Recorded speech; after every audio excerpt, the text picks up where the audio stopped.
Diafaly zany zay eto amin'ny Gasikara mandray anao POV izay tena anaranao moa zany dia hoe William Rasoanaivo fa efa hay ny mpanaraka anao hoe POV ny sonianao efa hay tsenjery ianao moa zany azo atao hoe journaliste caricaturiste dessinateur de presse asa caricature sary hitatra hoy ny fiteny malagasy raha tsy diso ary vao atao hoe vao mafana ihany koa ny boky iray izay nivoaka tamin'ity zao efa tapa-bolana izay ny amany raha tsy diso manoratra ianao roman ihany koa ary mbola resahantsika daholo izany rehetra izany amin'izao fotoana izao fa dia tonga soa eto Gasikara ianao POV. Dia miarahaba anao manentana dia miarahaba ny mpianatra radio Gasikara dia misaotra anareo noho ny fandraisana. Misaotra anao ihany koa nanaiky raha ny fahafantarana ny tantaranao moa dia efa 20 taona mahery kely ary zany na mahery be no hoe nanao dessinateur de presse ianao. Tantarao kely POV hoe ahoana nanomboanao an'ity carrière dessinateur de presse ity. Ny tena niatomboako zany zahako tsy hoe nianatra nanao sary na nianatra nanao dessin de presse fa tia manao sary ahako hatramin'ny mbola kely dia tia mitantara ny zavatra manodidina anahy koa. Taranjana finaritra anahy ny tantara tany an-tsekoly sy ny siansa dia nanao sary tena zany dia mitantara ny zavatra hitako manodidina. Nanomboka tamin'ireny crise tamin'ny 91 ireny, mbola mpianatra tamin'ireny fa efa nizatra manao mihaino vaovao mahita ny Tahitsy Gilbert amin'ny télé eo dia miaraka amin'ilay volony borolina be iny dia manao an'iny sary iny zany dia tamin'ireny zany no nizarako nanao sary efa nahazatra anahy. Dia noho ny tonga ny taona 1970 nisy dadatoako izay nanana gazety hoe Ilampy, gazety nivoaka tao Ambatolampy tao. Dia hoy izay avela tia manao sary maninona raha mba manao sary kely dia inona sary tian'ny dadatoa atao dia sary miresaka ny zavamisy ny tatsata amin'io dia teo zany nanomboka nizatra manatitra sary any amin'ilay gazety Ilampy dia nanomana anazy amin'ny lafiny iray satria noho ny tonga teo amin'ny taona 7 nisy tolotr'asa tao amin'ny gazety Midi Madagasikara hoe mitady mpanao sary an-gazety dia tonga dia nivatravatra be ahako hoe izaho kosa efa nanao sary tao amin'ny gazety tany Ambatolampy dia andeha rotsaka amin'ity zavatra ity dia soa anahy moa niraisin'ny gazety Midi Madagasikara nanao sary tao amin'ireo dia nanomboka teo zany ka hatramin'izao manao sary an-gazety foana. Dia aiza zao ianao amin'izao fotoana izao POV? Amin'izao fotoana izao zany ny fonenako aty amin'ny Nosy Maurice dia ny gazety l'Express de Maurice no fanaovako sary voalohany zany nanomboka tamin'ny taona 2004 teo zany nifindra taty Maurice dia niasa tamin'ny l'Express de Maurice fa teo amin'ny taona 2014 teo l'Express de Madagasikara nanontany ahy raha ohatra ka afaka manao sary ho an'ny gazety l'Express de Madagasikara koa dia nanaiky an'izay zany dia lasa nanao sary ho an'ny isan'andro ho an'ny gazety any Midi Madagasikara l'Express Madagasikara koa ankoatran'izay ataoko aty Maurice. Izay indrindra. Inona tsara ny tena tanjon'ny dessinateur de presse POV satria tsy fantatra na te hampiomehy na te hanohitra na te hitantara zavatra tsotra fotsiny. Io zany ny ho anahy manokana ny tsara an-gazety zany dia ohatran'ny hoe fanaovana commentaire ny zava-misy ny fiainana andavanandro.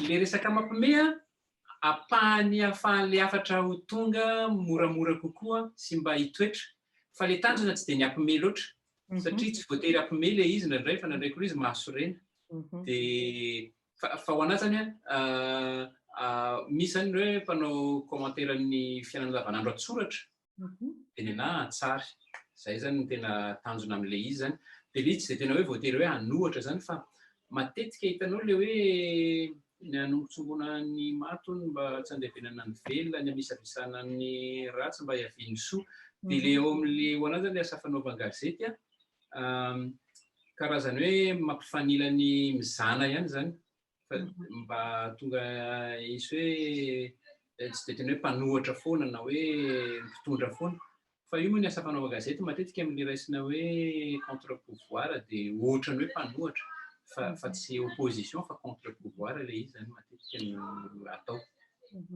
Azo lazaina ve POV hoe olona engagé raha mijery ny sary ataonao moa zany inona ny tena filamantrao zany ankoatran'le hoe ny hanombotsongona ny mahatsy ny karazany reny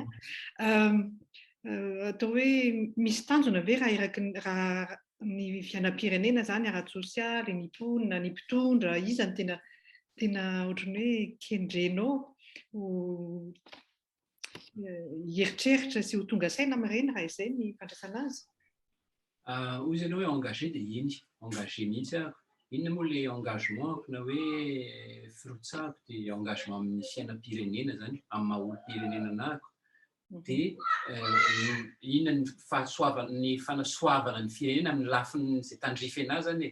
Za tsy mahavita mizara vary sy ny sisa sy ny sisa fa mety hoe fanasoavana ny fiainam-pirenena vitako araka ny lazainao teo hoe mety misy hafatra zaraiko mety mitovy hevitra amina hevitra hitovizana fampizarana amin'ny olona maro io mety hanasoa ny firenena ohatra zany hoe tia ny tranga misy amin'ny fiainana politika dia mety ianao zany ilay mitoerako zany hoe mety hoe manondro hoe ry misy zavatra tokony hatsarainao ry misy zavatra tsy mety eo zavatra ohatrohatr'izany zany ilay ataoko dia raha misy tompon'andraikitra no any isa-tsokaza mahita hoe eny tokoa misy vahaolana azo atao amin'io ka andao vaina dia veriko hoe tratran'ny tanjona ho anahy manokana.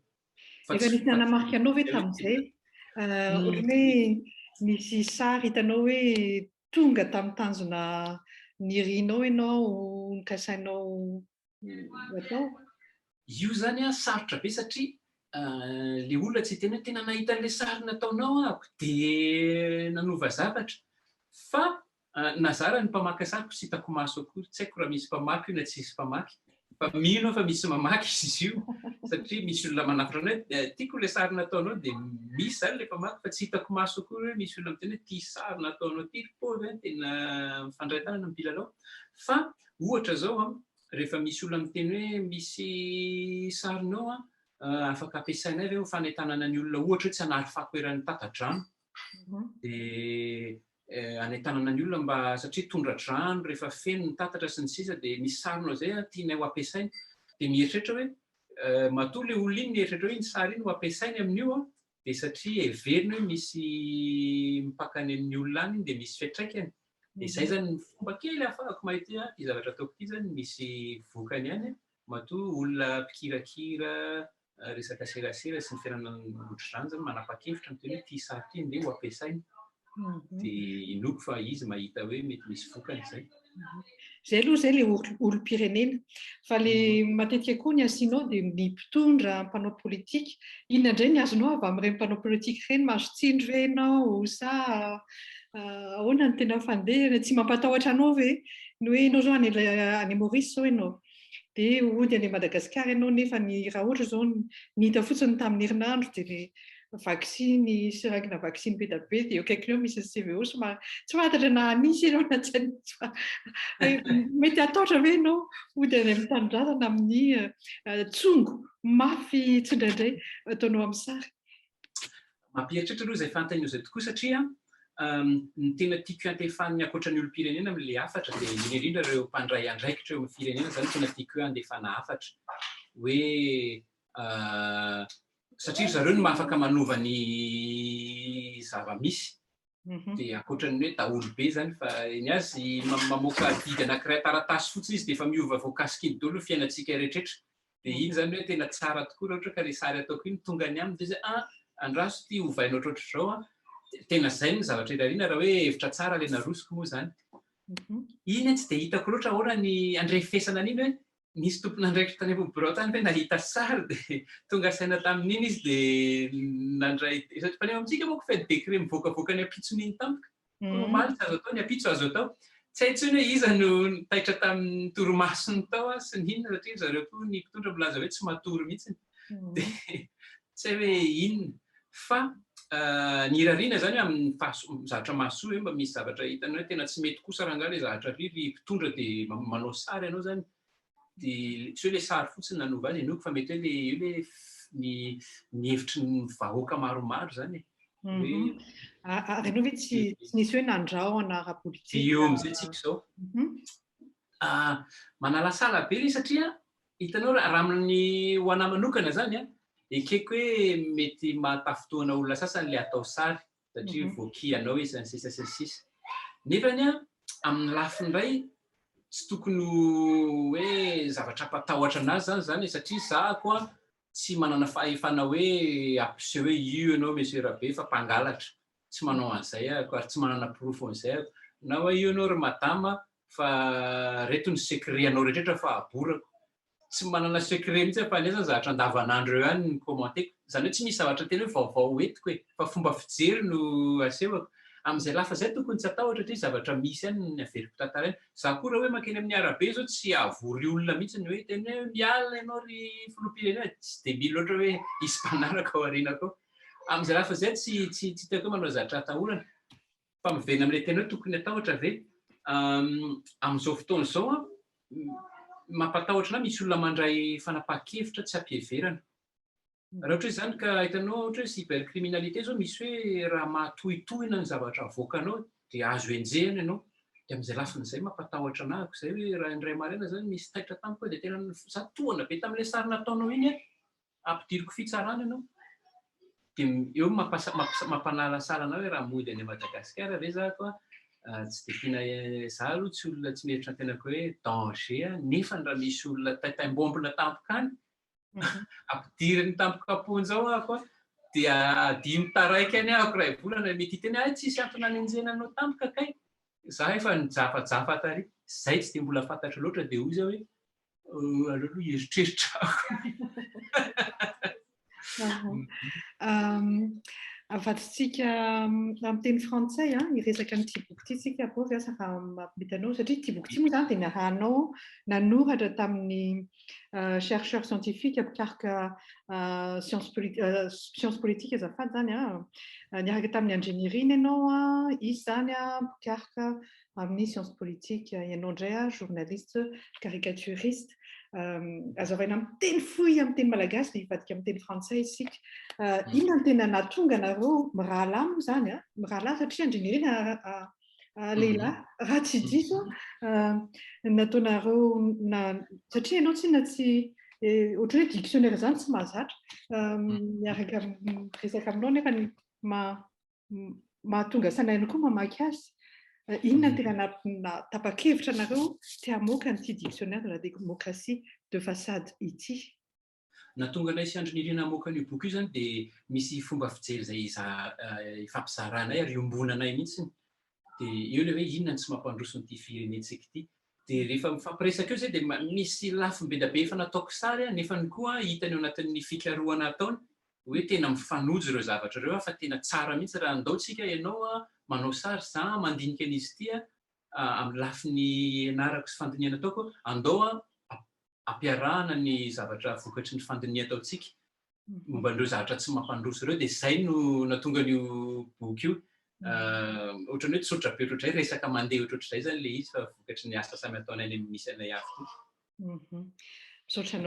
Et donc nous sommes avec Pov pour la sortie du dictionnaire de la démocratie de façade qu'il a écrit à quatre mains avec Ingénierine, chercheur en sciences politiques. Pov qui est journaliste caricaturiste qu'on a vu chez Midi Madagascar, maintenant à l'Express Maurice, mais aussi l'Express de Madagascar. Première question, Pov, pourquoi se dessiner avec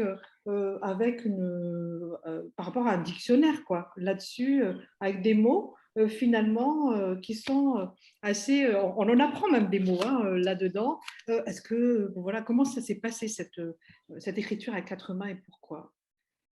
Alors moi et Ingénierie, chacun de notre côté, on a plutôt étudié ou observé ce que nous croyons être les freins au développement à Madagascar.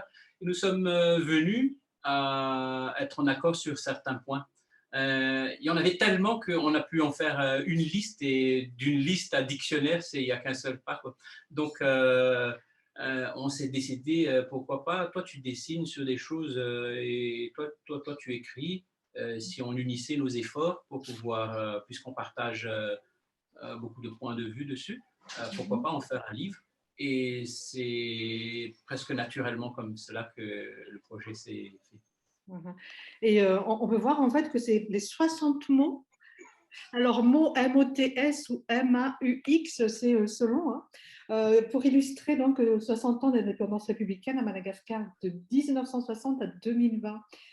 Tout le monde en prend pour son grade là-dedans, finalement. Même si ça sort en 2021, finalement, ça remonte toute l'histoire, là. Exactement, parce que pour expliquer ce qui nous arrive, il faut vraiment remonter le plus loin possible. Étant donné qu'on allait célébrer, on a célébré les 60 ans d'indépendance, donc ça fait un jalon. C'est intéressant de voir. On aurait pu remonter jusqu'à plus loin que cela, mais déjà, on prend qu'on était indépendant, donc c'est un bon départ. Depuis cet instant zéro-là, il y a pas mal à dire et à redire. Et puis les 60, c'était bien, 60 mots, 60 ans d'indépendance, c'est joli à manipuler le chiffre. Est-ce qu'il y a un mot sur lequel vous n'étiez pas forcément d'accord, en fait, de vision, et puis ça vous a amené à revoir comment exprimer par le dessin, comment l'exprimer par les écritures, parce que souvent, quand on compare les dessins, par exemple, et l'écriture, ça se rejoint quand même aussi, la plupart du temps. Et là, je vous dévoile notre secret. Il n'y a pas eu de difficulté justement parce qu'on n'a pas démarré par des mots. On a démarré par ce qui nous unit d'abord, et c'est à partir de là qu'on a recherché des mots à mettre dessus. Donc, c'était déjà quelque chose de fédéré avant d'arriver à trouver le mot qui va avec. On n'a pas nécessairement dessiné pour illustrer un texte ou écrit un texte pour accompagner un dessin, mais les dessins ont déjà été faits auparavant. Quelques dessins sont inédits, et lui, de son côté, les études ont été déjà faites. Donc, il suffisait de matcher d'une certaine manière des dessins et une partie de ses recherches, et de là jaillit le mot. Donc, c'était ça le secret qui a fait qu'on a pu progresser assez fluidement. Quelle est votre impression générale, du coup, en ayant fait ça? On ressent forcément quelque chose, hein. Quand, par exemple, je vois I comme indépendance, et le dessin, il est sans, je le montrerai tout à l'heure, hein, avec la vidéo, mais ça fait mal, quoi. 26 juin, après 26 juin, vive l'indépendance, et puis après, et Vaza, pour organiser nos élections. Enfin, c'est quoi, Exactement. à la sortie de cette écriture-là, de cet ouvrage, qu'est-ce que... Voilà. Le fait qu'on a écrit les 60 mots, M-A-U-X, il y a quand même quelque part ce goût amer qu'on n'a pas réussi 60 ans après. C'est un pays qui n'a pas connu la guerre et qui a beaucoup de ressources, mais on se retrouve à un niveau... et c'est documenté où est-ce que, scientifiquement, où est-ce qu'on en est 60 ans après, quoi. Et ce goût amer-là, c'est ça qui, quelque part, c'est l'essence ou le moteur qui pousse à produire des choses pareilles. Euh, c'est cette envie d'exorciser quelque chose. C'est ça. Donc, il y a de ça beaucoup au-delà du fait qu'on écrit et on produit parce que c'est quelque chose qu'on fait tous les jours, mais il y a cette partie qui vraiment qui nous pousse vraiment à aller de l'avant. Et même, je dirais, on dirait presque en fait que chaque page nous force à nous remettre en question. Je vois, on regarde le dictionnaire de la démocratie, puis on voit aussi, par exemple, X comme xénophobie. Là-dessus, pareil, quoi, on se dit, on est à ce point-là. Enfin, Exactement. Et Xénophobie n'était pas un dessin publié dans aucun journal, parce que justement, c'est quelque chose de très personnel pour moi. Ça ne suit aucune ligne éditoriale d'aucun journal. Donc, il y a parmi ces dessins-là des choses qui sont très, très personnelles et pourtant qui font partie de ces non-dits dans la société malgache. On n'en parle pas exactement, on ne veut pas trop en parler, mais c'est là, quoi. Et c'était l'occasion de montrer du doigt, justement. Donc, c'est comme vous dites, c'est exactement, c'était l'occasion de pointer sur toutes ces petites choses que parfois on n'ose pas regarder de face et pourtant qui constituent un des freins à notre développement. Okay.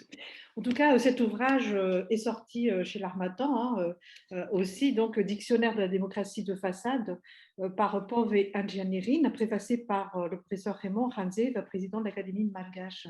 Donc, on espère pouvoir se le procurer à Madagascar aussi, parce que quand je regarde tous les forums et tout ça, c'est beaucoup de demandes. C'est assez facile de s'en procurer ici à l'étranger, mais c'est un projet quand même que ça sorte et que ça soit livré à Madagascar.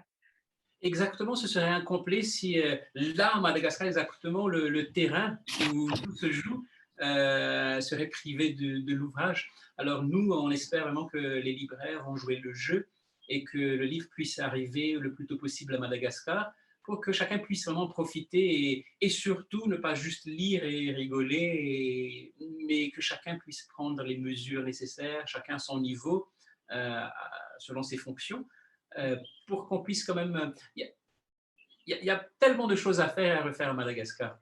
Et si on se dit c'est à lui de le faire, pas à moi, on va perdre beaucoup de temps. Mais ce que je souhaiterais, c'est que des personnes qui ont quand même les manettes, les leviers pour vraiment changer les choses, puissent réaliser qu'à leur place, ils peuvent faire la différence, quoi. Et si quelque peu on aurait réussi de ce côté, ce serait vraiment la victoire, du moins pour nous en tant qu'auteurs. On n'aura pas perdu notre temps, quoi. Ok, merci beaucoup de ces échanges, Pov. Juste un dernier mot.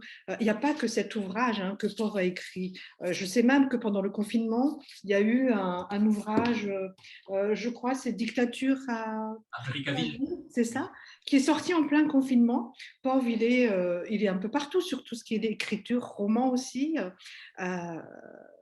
Un petit mot Oui. sur cette approche roman. Alors, je fais de la bande dessinée, c'est une passion depuis l'enfance à côté du dessin de presse. Et j'ai eu l'occasion avec mon ami Doua, qui est à Madagascar, qui est un dessinateur, qui est scénariste. On est invité dans les salons de bande dessinée, tout ça. En 2005, on a débuté une collaboration pour pouvoir éditer des livres et le faire savoir au plus grand nombre, de préférence même à l'étranger. Et on a trouvé un éditeur qui est à La Réunion, qui s'appelle Des bulles dans l'océan. Et cet éditeur a accepté d'éditer nos livres. Donc, c'est comme ça qu'on a commencé l'aventure de Fille d'Irémie, qui a débuté avec Méga Complot à Tananarive, enchaîné avec Coup d'État à Tamatave, un petit one-shot qui s'appelle Lundi Noir sur l'île Rouge pour raconter ce qui s'est passé en 2009. Et maintenant, Dictature à Brickaville. C'est le côté romanesque que l'on ne peut pas traiter dans les dessins de presse, bien sûr, mais qu'on aime aussi raconter des histoires de la vie de tous les jours sous un autre angle que le dessin de presse. Est-ce qu'on suit un petit peu aussi le fond, il est quoi? C'est quand même l'histoire un petit peu de ce qui se passe à Madagascar, mais romancé ou Oui, exactement. Comment on se nourrit de ce qui se passe autour de nous quand même pour compléter l'image derrière le background, comme on dit. Donc, c'est forcément, ça tourne autour de Tananarive, de Tamatave, de Madagascar, de Brickaville et tout ça, avec le contexte politique, on n'y échappe pas, la corruption, les xénophobies, on ne dit pas xénophobie, disons le racisme bizarre à Madagascar, interethnique et tout ça, les riches et les pauvres, toutes ces genres de choses-là qui viennent alimenter l'histoire un peu. En fait, on fait des histoires romanesques, vraiment, des histoires d'amour, des histoires d'étudiants et tout ça, mais quand même, il faut les situer dans un certain contexte qu'on finit par retomber dans le contexte malgache et du coup, on se retrouve à deux niveaux de lecture, l'histoire en elle-même, mais aussi le contexte qui est raconté en filigrane. Ok. Et toujours en fait pour un petit peu nous amener quelque part hein, dans la vie malgache finalement. Oui. Et je vois aussi, vous avez un Pilar Avnat là, un t-shirt. Oui. Ça va, Ça, c'est la petite création avec Swern qui oui. imprime des t-shirts à Madagascar. Donc, Pov by Swern, c'est le label.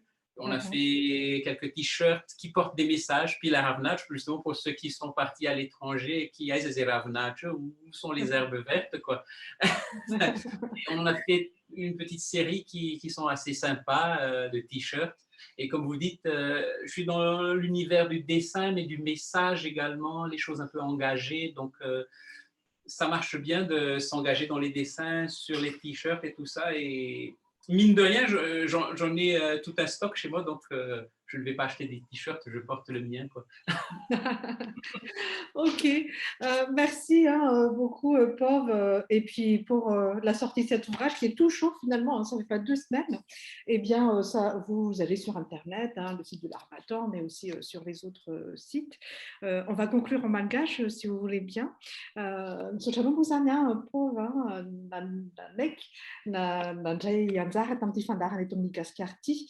Afatra fohy ho an'ireo mpanaraka anao na vao mahafantatra anao ihany koa zany amin'ny mpiain'ny Gasikara.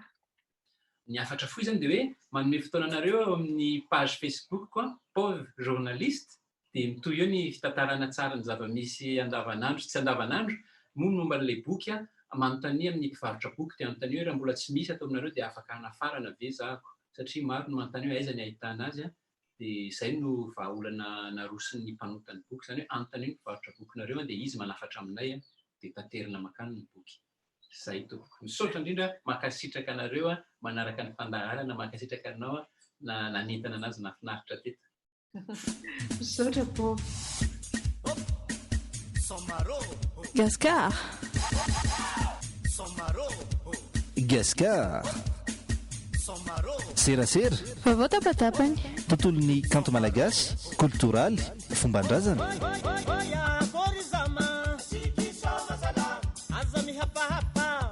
Gaskar.